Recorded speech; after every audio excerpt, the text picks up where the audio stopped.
The Volquest 2-minute drill is brought to you by Craven Wings. 8150 over Florida Gulf Coast. I'm Austin Price, and let's go out to Thompson Bowling Arena, joined by our very own Rob Lewis, who took in the action. Rob, Tennessee shot a lot more free throws tonight. That's maybe a good thing, maybe not if you're a fan, because you nobody wants to see a bunch of fouls. But Tennessee also a lot more efficient from behind the arc. Josiah Jordan-James and Olivier Kamwa leading the way with 18 apiece. Jordan-James was 4 of 6 behind the three, and Tennessee was just more efficient behind the three-point line tonight. Yeah, I mean, just more efficient overall offensively. AP Tennessee shot just right under 50% for the game, 49%. They got really hot in the second half, 56%, and it really kind of broke it open. And you mentioned Josiah. Josiah, 18 points, and I think he was on his way to a bigger night than even that, but picked up his fourth foul in about 14 minutes left in the game, sat for an extended period of time, but was on his way to 20+. And I think that's probably exactly what Rick Barnes wanted to see from not just Jordan, not just Josiah, but from his veterans in general. Olivier had a tough day on Sunday. It was 1 of 8 from the floor.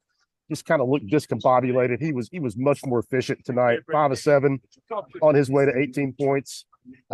Santi, played better. I thought was really efficient. Just took 5 shots, made 3 of them, and Rick kind of made some headlines by hey, Zakai's not starting. Zakai's going to the bench. This and that, and then Zakai leads the team with 32 minutes tonight.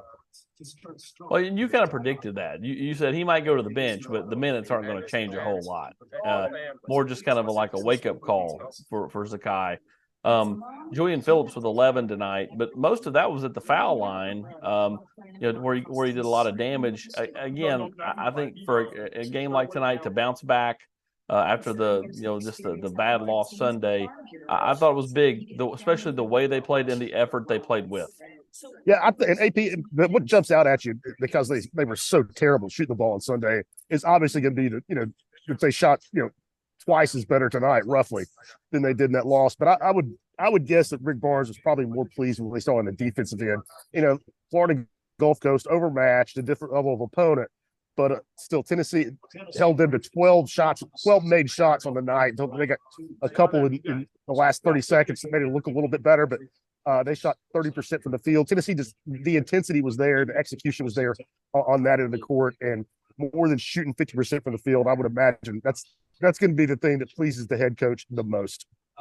Tennessee now will have a week off before their next game, that being next Wednesday night. How important do you feel like that is early in the year to bounce back, especially when you have this kind of week break here? I mean, I don't want to make too much out of anything that happens in November. Sure. But I think this game, not necessarily this game, but I think what happened on Sunday, how much better the kids were tonight, and that you kind of go into this break already having seen how bad you can be if you don't do things the right way. You work for a couple of days, you get better, and now they'll have 5 practices between now and next Wednesday when it'll be really stepped up competition. And I'm not one that I don't think it's ever good to lose, but I think Tennessee, I think these kids and the veterans in particular, I think it was a really good reminder of them of what works, what has made this program really successful in the past, and kind of a get back to basics wake up call. And again, that was a bad loss, no way around it. But I do think Tennessee's going to be better for it, and I think you'll see that next week in the Bahamas. Tennessee now will head off to a little bit of a break. They'll hit the classroom as they get ready for finals, and Rob get ready for Thanksgiving, as next week should be a lot of fun. Early in the week with the midweek game, and then head off to the Bahamas. We appreciate it. You'll have full coverage, you and Grant, from the arena. Full post-game reaction from Rick Barnes, Josiah Jordan-James, Olivier Kamwa, and the entire Tennessee basketball team. This has been the Full Court Press. When you're craving wings, it's got to be Craven Wings. Online at cravenwings.com.